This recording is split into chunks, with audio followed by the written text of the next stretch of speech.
Well, welcome back, Crafty Bee, maker of things. Today is the Craft-O-Matic, made from a trailer ball. That is correct. I made this metal shear and bender from an old discarded trailer ball that I had laying around. I used some high-speed steel lathe bits for the cutters, and the rest was just simple machining, something I've been wanting to make because I use a lot of S-hooks to hang my patterns. In the slot, and that nut is a little bit hard, so I had to jump over and use a carbide cutter, and I'm just fitting it till it just slides in. It's a little tight there in the corners, so I'm going to have to file it real quick. Now I'm going to lay out the little brass retainer that will hold that cutter in place. Just some simple scribing.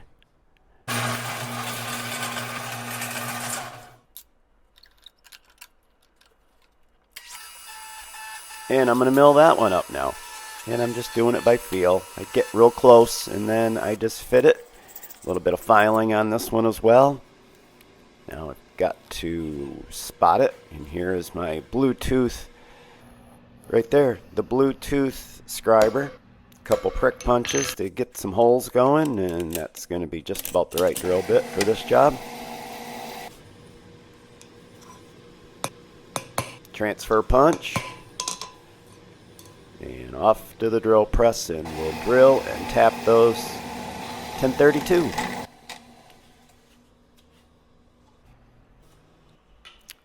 Little WD-40 to get them started.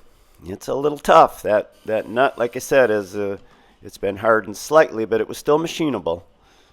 Now we're going to put it all together, tighten her up. And that nut fit real nice on that, being a fine thread. And there's where it's going to do the cutting action. Now I've just got to scribe that little area out and head back to the mill. Kind of square it up with this angle plate and then hope that it doesn't move. And it didn't. I just cranked it down really tight. And I'm just taking really small passes. A little bit more. Now I got to drill for the set screw, another 1024.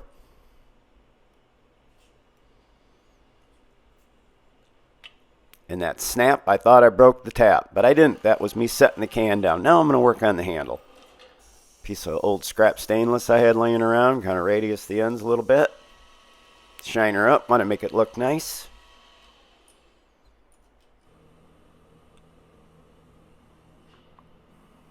A little bit of TIG action right there to hold it on.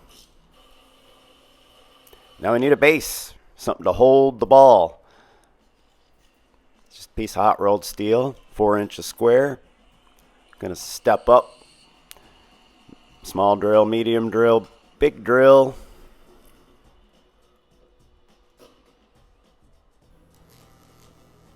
I could have MIG welded that, but the TIG welder was right there, so weld it, and I got to cut that little tail of that high-speed steel off. Had to use cut-off wheel because it is hard.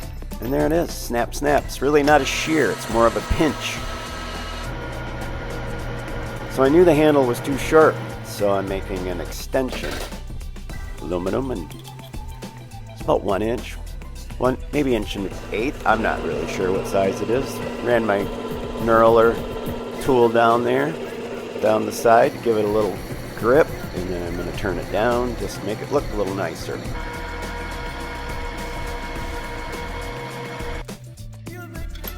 There it is. There's the cutter I was looking for. Put a little radius right there.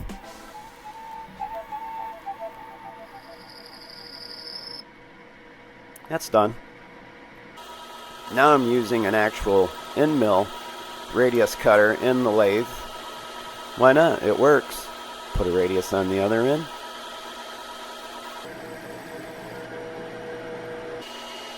A little sand, gonna clean it up because I'm gonna polish it next. Or I'm gonna polish it. I don't know if it's next or not, but it's gonna get polished. Done.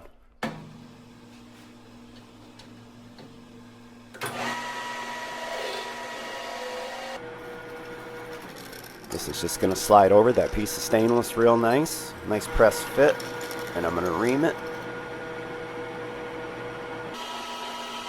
to fit. And now this is just a little decorative piece that's going to fit over the top of the top.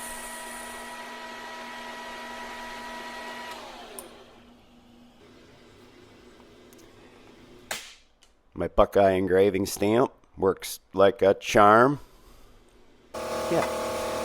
So this is the bottom side of the rotating nut. The cutter would be on the top, and this is for a series of pins that are going to be pressed into that. At least one. I just did multiple holes, so I wasn't exactly sure where the pin was going to be. And here's the other pin. This is what's going to do the bending. This is going to be the gauge, sliding gauge, so I can measure the length of the cut.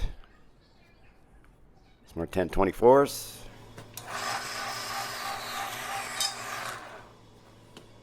And this will be the sliding gauge. Turn it up in the lathe. Who says you can't turn wood in a metal lathe? And I want this to fit kind of tight, so I am going to ream it. That's just a few thousandths under a ½ inch, so it should have a nice, decent interference fit and still slide. Perfect. Brass, no problem. So here we go. I'm going to bend one up. You can see the pins. Walk it around. Comes to the end. One more little kick. Boom. There's the one end of the hook. Comes right off. Now I'm going to turn it. Set it vertical and walk it around. And with the perfect length, watch this, it will just snap. Boom, right there. That's an 8.5 inch long blank.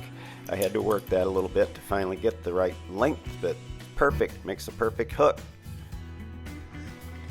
Got lots of patterns, and I just had these crummy aluminum hooks that I made, and they were breaking, so now I can crank out hooks. Plus, as a bonus, it's a game.